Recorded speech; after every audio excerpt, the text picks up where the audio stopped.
안녕하세요. 남편과 연애한 지 반년이 다 되어 갈 때쯤 시어머님을 처음 뵙게 되었습니다. 절 보시고는 마음에 들어 하셨고 저희 둘은 생각지도 못한 결혼을 진행하게 되었어요. 전 인천에 살고 있었고 남편은 부산 사람이거든요. 일주일에 한 번 보냐 데이트 중이었는데 장거리다 보니 왕복이 힘들고 들어가는 돈도 만만치 않더라고요. 그래서 그러셨는지 시어머니는 결혼을 서둘러야 한다 하셨고 생각보다 결혼이 빨리 진행되었어요. 남편 직장 때문에 저는 부산으로 내려오게 됐습니다.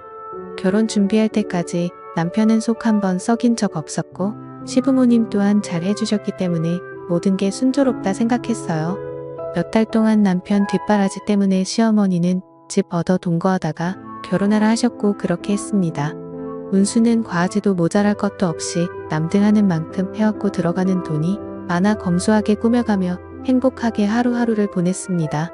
정리되는 대로 시부모님이 오셨고 저는 뿌듯해 하실 것이라 생각하며 기대하고 있었는데 빨래 널어놓은 신랑 여름티를 보시더니 이걸 세탁기에 돌렸냐며 기겁을 하시는 거예요. 이건 이렇게 널면 안 된다부터 시작하셔서 이건 어떻고 저건 어떻고 집에서 엄마 하시는 거 가끔 도와드린 게 전부라 아는 게 없던 저는 뭐든지 네 잘하겠습니다 하며 대답했습니다. 살림은 처음 하는 터라 어머님이 시키는 대로 하려고 노력했죠. 근데 빨래 가지고 너무 나무라셔서 어머님 이건 이래서 이랬고 저건 저래서 이랬다고 하시는 식으로 몇 마디 대꾸를 했어요. 그런데 그 말이 걸리셨나 봐요. 그 다음 날이 일요일이라 신랑이 쉬는 날이었거든요. 평일에는 아침 6시에 일어나 밥하고 신랑 아침 차려주고 해서 일요일은 늦게까지 잡니다. 어머님이 아침 8시에 신랑한테 전화하셨고 신랑은 졸린 듯이 전화를 받았죠. 아직도 자냐며 알았다고 그냥 끊으시더라고요. 그러고 다시 잠이 들었는데 남편 전화벨이 울렸습니다. 시계를 보니 30분이 지난 8시간이었고 저를 바꾸라는 겁니다. 전 잠에서 덜 깬 목소리로 최대한 또랑또랑하게 말하려 했었습니다. 아직도 자냐며 신랑 아침도 안 주고 뭐하냐 하시는 거예요. 지금 밥할게요. 죄송합니다. 라고 대답해 드렸고 이어서 어제 일을 숨도 안 쉬시며 말씀하셨습니다. 그렇게 잠이 덜 깬 채로 30분 동안 앉아서 고개를 푹 숙인 채 시어머님 말씀을 다 들었습니다. 이야기의 요점은 어제 빨래 얘기할 때 제가 버릇없이 대꾸했다는 것과 웬만한 건 다 손빨래를 하라는 것 그 얘기만 30분 동안 하는 거였고 그걸 옆에서 보며 키득거리는 신랑이 미웠지만 시집 오면 원래 이런 거구나 하며 긍정적으로 생각하기로 했습니다. 그러다 사정에 의해 시어머님 집과 2시간 거리에 집에서 1시간 조금 안 되는 거리에 집으로 다시 이사하게 됐어요. 시어머님은 도와주시겠다고 오셨고 설거지 수세미부터 시작해서 이건 이래서 이랬고 저건 저래서 이랬다고 하시며 저는 말씀하시는 걸 다 들으며 차분히 정리했어요. 작은 거 하나하나 제 집이기 때문에 제 방식대로 꾸미고 싶은 것도 다시 시어머님 방식대로 해야 했고 어머님 가시면 다시 꾸며야지 하는 마음으로 다 받아주었습니다. 하지만 시부모님은 하루가 멀다 하고 오셨습니다. 어머님이 시계를 달아놓은 위치에 시계가 없으면 서운해 하실까봐 떼지도 못하겠다군요. 어떻게 어머님께 맞추려 노력하고 또 노력했어요.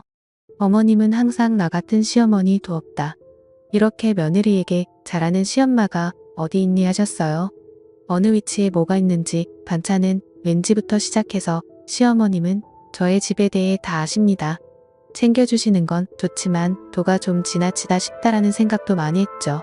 어느 날 신랑에게 인사날 당신은 아무것도 안 하고 나만 하루 종일 요했는데 어머님은 당신한테만 고생한다 하고 그러니까 엄마 생각나더라.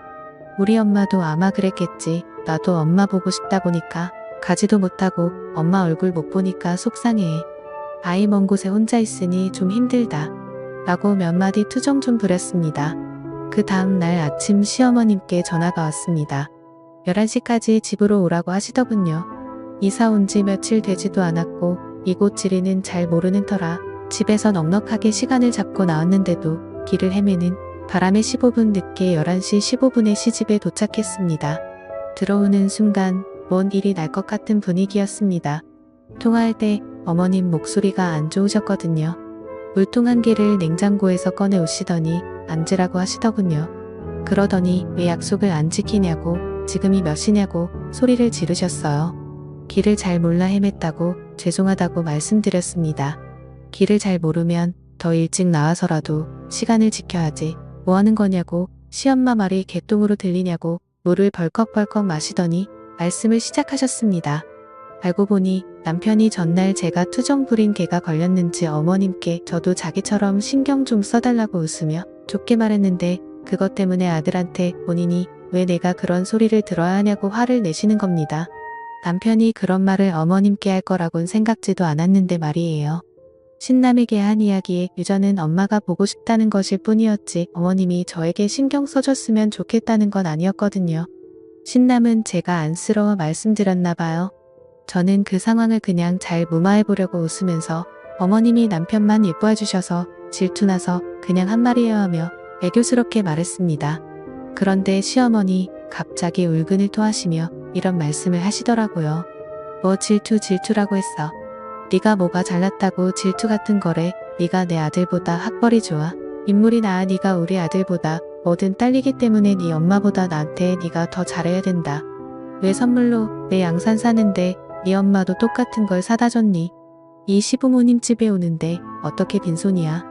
네 부모가 그리 가르치던 완전 콩가루 집안에서 자란 티를 그렇게 대놓고 내 어디기에 날라리 같은 게 우리 집에 들어왔는지 원 오죽하면 내 아들이 너한테 거짓말하면서 외박을 했겠니?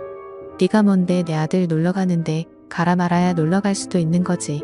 내가 쟤를 어떻게 키웠는데 학교를 어떻게 보냈는데 네가 뭔데 내 아들 옛날 여자친구 사진을 찢어. 네가 아니라 걔랑 결혼시켰어야 했는데 11시 좀 넘은 시각부터 오후 5시까지 쪼그려 앉아서 그 이야기들을 울면서 들어야 했습니다. 양산은 백화점 갔다가 시어머니는 액은 양산을 잠깐 본 적 있었는데 맑아서 제 돈으로 하나 사드리고 싶어서 하나 샀습니다. 옆에서 남편이 장모님 것도 하나 사자 해서 한 개 더 샀어요. 시댁 가서 어머님 한 개 드리고 외출을 했는데 그 사이 종이 가방 안에 친정 엄마 것도 산 걸 보셨나 봐요. 2개 샀다는 말 안 했는데 그 말 듣고 깜짝 놀랐어요. 신랑이 거짓말하고 놀러 간 것은 결혼 전에 혼자만 놀러 가는 게 미안했다며 회사에서 가는 거라고 거짓말을 하고는 대학교 때 친구를 남자 여자 섞어서 스키장 놀러 갔다 온 걸 저에게 들킨 적이 있었어요. 그래서 나중에 추억 삼아 시어머니께 이런 적이 있었어요. 어머님 좀 혼내주세요 라고 말했는데 저렇게 받아들이실 줄이야. 그날 여자친구 사진은 결혼 전 시댁에 놀러 갔다가 예전 여자친구 사진이 있길래 꿈하고 있는데 시어머니 이게 왜 여기 있지 버린 줄 알았는데 이거 찢어서 버려버려라 해서 남편이 찢어버렸거든요. 근데 제가 찢었다고 저렇게 말씀을 그 시간에 저 말만 한 게 아니지만 마음이 아파 생각하기 싫어 저 정도만 적겠습니다. 나중에 신랑이 왔고 신랑이 오고 나니 더 심한 말은 안 하시더군요. 그곳에서 빨리 탈피하고 싶어 마지막에 울면서 죄송하다고 빌고 신랑이랑 집으로 왔습니다.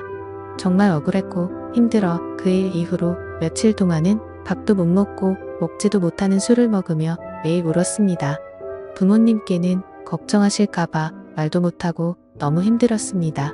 그 다음날 찾아오셔서 어제는 내가 심한 말 한 게 사과한다고 더 이상 그 일은 잊어버리라고 말씀하셨는데도 잊혀지질 않더군요. 시어머니께 자주 전화드리고 싶어도 목소리만 들어도 두려운 마음에 일주일에 한 번씩 겨우 드리고 있었어요. 신랑도 많이 힘들어했는데 언제부턴가는 우리가 부모님께 너무 못하는 것 같다며 걱정만 하더이다. 멀리 계시는 저의 부모님은 안중에도 없고 우리의 엄마나 키우느라 고생하셔서 그래. 우리 부모님 너무 없이 살던 분들이시라. 서러운 게 많아서 그래. 그때 일은 내 얼굴 봐서라도 잊으면 안 되라고 하면서 제 엄마 편 만드는데 진짜 한 대 치고 싶은 생각도 들더라고요. 잊으려 해도 그때 일이 잊혀지지가 않았습니다. 또 저는 그냥 아기 낳고 잘 살고 싶었는데 신랑이 적게 벌어오는 것도 아님에도 불구하고 이번에 집 사면서 빌린 대출금 갚아야 하나 애 낳으면 돈 많이 들어가니까 당분간 낳지 말라시더군요. 이제 저도 좀 있으면 30인데 이 집에 들어와서 제 의견 같은 건 아무것도 쓸모가 없었습니다. 이곳에 와서 제가 의지할 수 있는 건 남편뿐인데도 지 엄마한테 싫은 소리 한마디만 해도 마음 아파하는 효자이기 때문에 이러지도 저러지도 못했습니다. 모두 다 때려치고 엄마한테 달려 가고 싶은 맘뿐이었습니다. 그러다 보니 남편과 말다툼이 잦아졌습니다.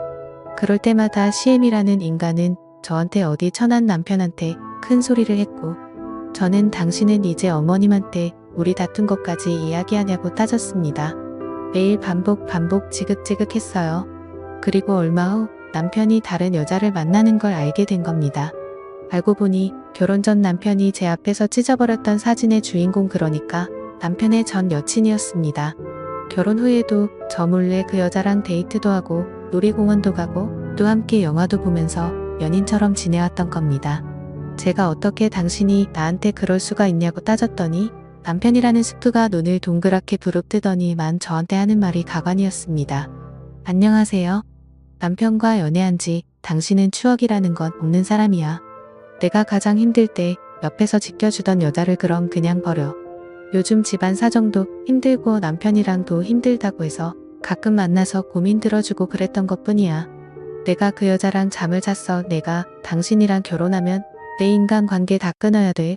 갑자기 가막혀서 말이 안 나오더라고요. 당신 그걸 말이라고 해. 라고 따지니 집을 나가지 애미한테 달려가서는 한동안 돌아오지 않더라고요. 시엠이라는 은처 혼자 있는 집에 달려와서는 무슨 저런하면서 네가 그런 식으로 바까지 긁으니 남편 네 숨을 쉴 수가 있겠니? 네가 뭐 하나 잘나고 이쁜 게 있어야 우리 아들도 널 이뻐하지.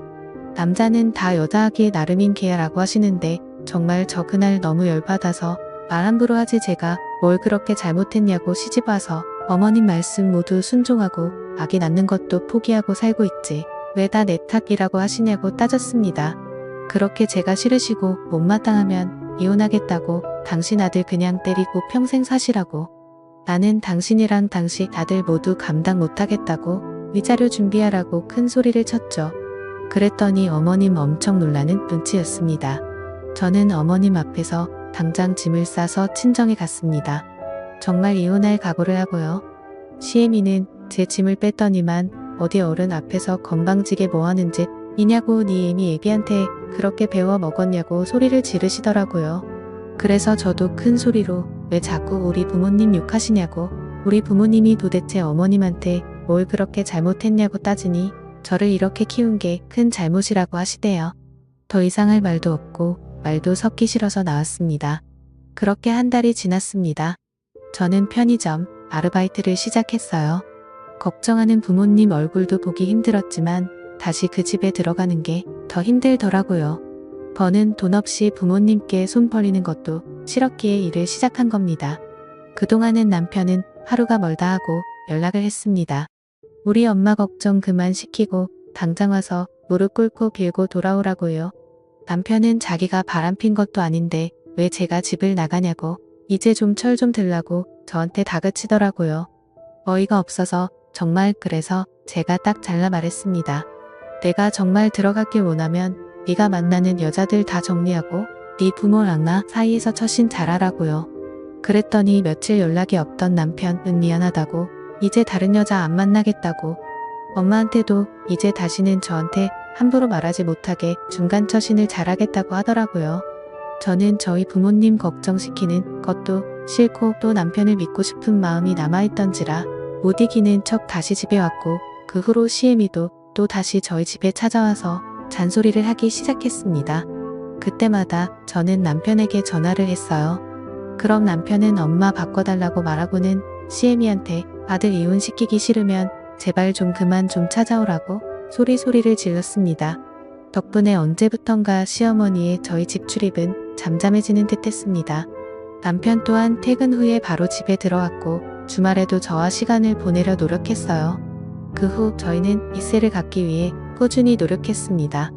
허나 배란일을 계산하고 병원을 다니며 1년이 넘도록 노력해도 아이는 생기지 저는 깊은 슬픔에 빠졌고, 그때부터 다시 시어머니의 저희 집 방문이 잦아지기 시작했습니다.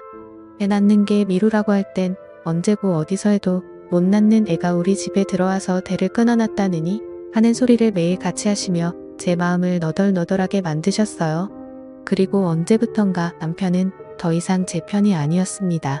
남편이 늦게 오는 날이 다시 많아졌고 수상한 행동들을 하기 시작했습니다.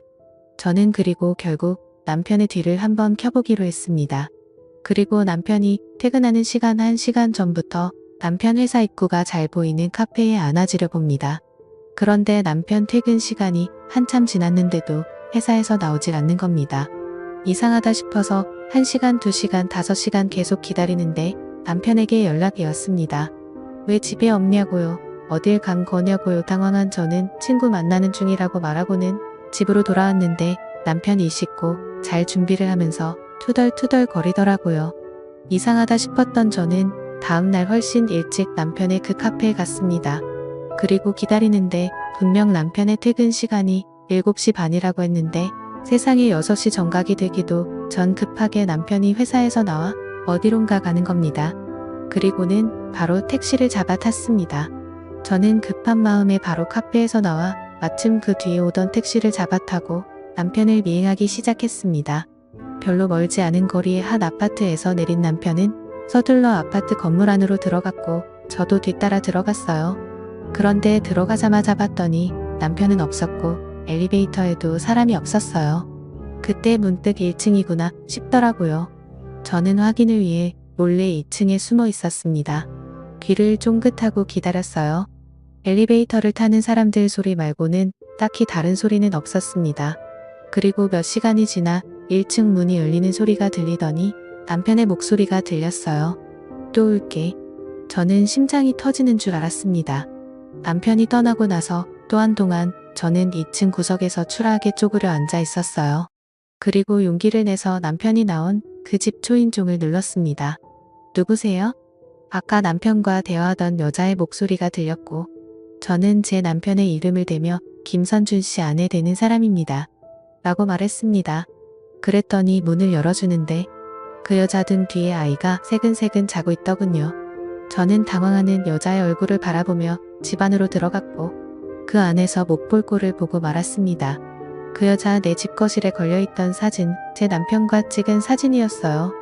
심지어 아이와 셋이 찍은 사진은 최근 사진 같아 보였습니다. 그렇습니다. 제 남편은 두 집 살림을 하고 있었던 겁니다.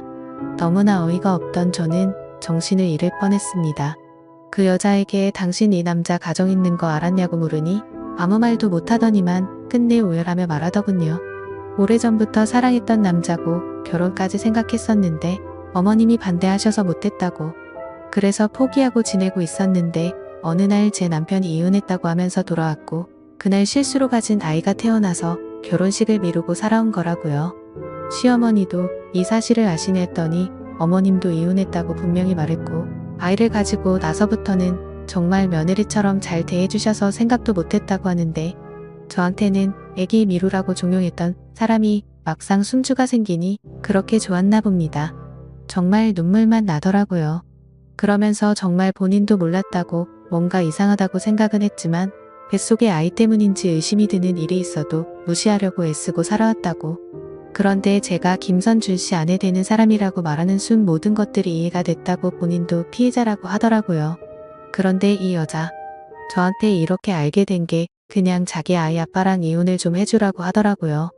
저는 그렇게는 못하겠다고, 당신이 진짜 아무것도 몰랐다는 거 못 믿겠고 당신한테 상간녀 소송도 하겠다고 했더니 본인은 정말 아무것도 몰랐다고 하면서도 자꾸만 우리 아이를 봐서라도 제발 그냥 조용히 이혼해달라고 하고 말하면서 우는데 지 엄마가 우니 그 엎혀있던 아이도 서럽게 울더라고요. 마음이 약해져선 다시 집으로 들어가니 남편이 있었고 남편은 왜 요즘 당신 늦게 들어오냐고 도대체 어떤 놈을 만나고 오는 거냐며 추궁을 하더이다. 지가 그런 짓거리들을 하고 다니 네 남도 그럴 거라고 믿나 보더이다. 저는 어떻게 하면 시애미를 비롯해서 남편 그리고 그 놈에게 복수를 할 수 있을지 고민이 됐습니다. 이대로 당하고 살아선 안 되잖아요. 저는 소송을 이기기는 방법밖에는 없단 생각에 증거를 모으기로 했고 그날 밤 그 여자에게 전화를 걸어 통화 내용을 녹음했습니다. 저는 그 여자가 의심하지 않게끔 나 몰래 내 남편 만난 게 솔직하게 말해라. 모든 것을 몰랐다는 게 나는 믿을 수 없다. 솔직하게 말해주면 내가 용서해주고 이혼해주겠다고 했어요. 그랬더니 그 여자 정말 몰랐다고 하더라고요. 미안하다고 하면서 말이에요. 나는 남편이 그녀를 만나는 장면을 다시 미행해서 증거를 잡기 위해 다음날 또 남편의 직장 앞에서 기다리고 있었습니다. 남편이라는 놈은 또 신나게 6시 좀 안 되게 나와 택시를 잡더군요. 나는 미리 불러놓은 택시를 잡아 타고 남편을 따라갔습니다. 그런데 남편은 그 아파트로 가는 게 아니라 다야가 원농촌으로 들어가던 이만한 빌라 앞에서 내리더라고요. 아직도 그 빌라의 이름이 기억이 나네요. 한마음 빌라. 빌라 이름과는 반대로 이놈 마음은 도대체 몇 개인지 모르겠더라고요. 또 어떤 년을 만나러 왔나 싶어 뒤따라 들어갔는데 그 빌라 꼴에 엘리베이터가 있는데 남편이 들어가고 나서 3층에서 멈추더라고요. 오, 3층이구나. 나는 뒤따라 엘리베이터를 타고 4층에서 내려 1층을 내려갔습니다. 혹시라도 엘리베이터 앞에서 마주칠 것을 대비해서 말이에요. 남편은 이미 사라져 있었고 1층에 두 집이 있었던 터라 어떤 집에 들어갔는지 알 수가 없었어요. 나는 배달의 민족으로 짜장면과 짬뽕을 두 집 모두에 주문했습니다. 배달원은 10분도 안 돼 와주었고 두 집의 초인종을 눌렀어요. 그러자 한쪽 집에는 아무도 없는지 나오지 않았고 한쪽 집에서는 남편의 목소리가 들리더니 배달원이랑 뭐라 대화를 하더니 배달원을 돌려보내더라고요.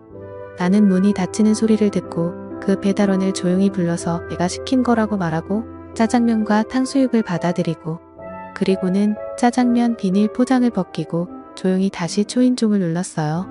인터폰에 제 얼굴이 찍힐까봐 한쪽 구석에 숨어서 초인종을 눌렀고 바로 또 문이 열렸습니다. 나는 핸드폰 카메라를 펴서 문이 열린 틈을 찍었습니다. 그리고는 못 볼 꼴을 보고 말았네요. 그 집 안에는 새파랗게 절는 어떤 대학생 여자애가 하얀색 이불을 온몸에 돌돌 말고 서 있었고 그 앞에는 속옷 차림의 남편이 문을 열고는 서서 나를 토끼 눈으로 바라보고 있었습니다. 열받은 나는 남편 얼굴에 짜장면을 던져버리고는 그 여자애에게 다가가 뭐 하는 거냐고 따져 물으니 아줌마는 누구냐고 오히려 쏘아보며 묻더군요. 내가 이 사람 아내가 되는 사람이라고 하니 정말 몰랐는지 깜짝 놀라며 제 남편을 쏘아보며 오빠 유부남이냐고 따지는데 이놈은 정말 몰랐다 싶었습니다. 그리고는 갑자기 무릎 꿇고 진짜 몰랐다고 죄송하다고 비는데 이 여자가 무슨 잘못이 있겠나 싶어 제 남편 싸대기를 미친 듯이 갈기며 당신 가만 안 둘 거라고 말하고 집에 돌아왔어요. 그리고 그 영상을 남편의 애를 낳은 내연녀에게 보내고는 잠수를 탔습니다. 전화기를 꺼버리고 친정집에서 아무것도 못하고 누워만 있었어요. 알아서 니놈들이 잘 해결해봐라. 그런 심산이었어요. 그리고 아무것도 할 수 없을 만큼 심신이 지치기도 했고요. 나중에 알고 보니 그 내연녀 제 남편이랑 정리하기로 하고 남편을 상대로 소송을 걸었더군요. 또 그 소식을 알게 된 손주 생겨서 좋아했던 시애미는 충격에 쓰러져 병원에 입원 중이라고 했습니다. 남편 새끼는 그제서야 휴가까지 써서 저한테 매일 같이 찾아와서 잘못했다고 비는데 더 밟아줄 생각이었습니다. 그런데 입원했다던 시어머님이 저희 친정에 오셔서는 미친 듯이 초인종을 누르시더라고요. 저랑 저희 부모님은 놀라문을 열어드렸는데 환자복을 입고는 오셔서는 제 앞에서 무릎을 꿇으며 제발 본인 손주 잃지 않게 해달라고 자기한테 하나밖에 없는 핏줄 자기한테 다시 돌아올 수 있게 도와달라고 그 여자 그러니까 큰 내연녀한테 제발 잘 좀 말해달라고 비시는 겁니다. 말도 안 나와서 저는 결국 경찰을 불렀고 경찰들은 순간 오열하고 있던 환자복을 입은 어머니니 정신병원에서 나온 줄 알았다고 하시더라고요. 그 모습을 제 남동생이 모두 찍었고 저는 소송에서 하나의 증거로 또 사용할 수 있게 되었습니다. 이제부터 본격적으로 이혼 소송을 준비하려 합니다. 감사합니다.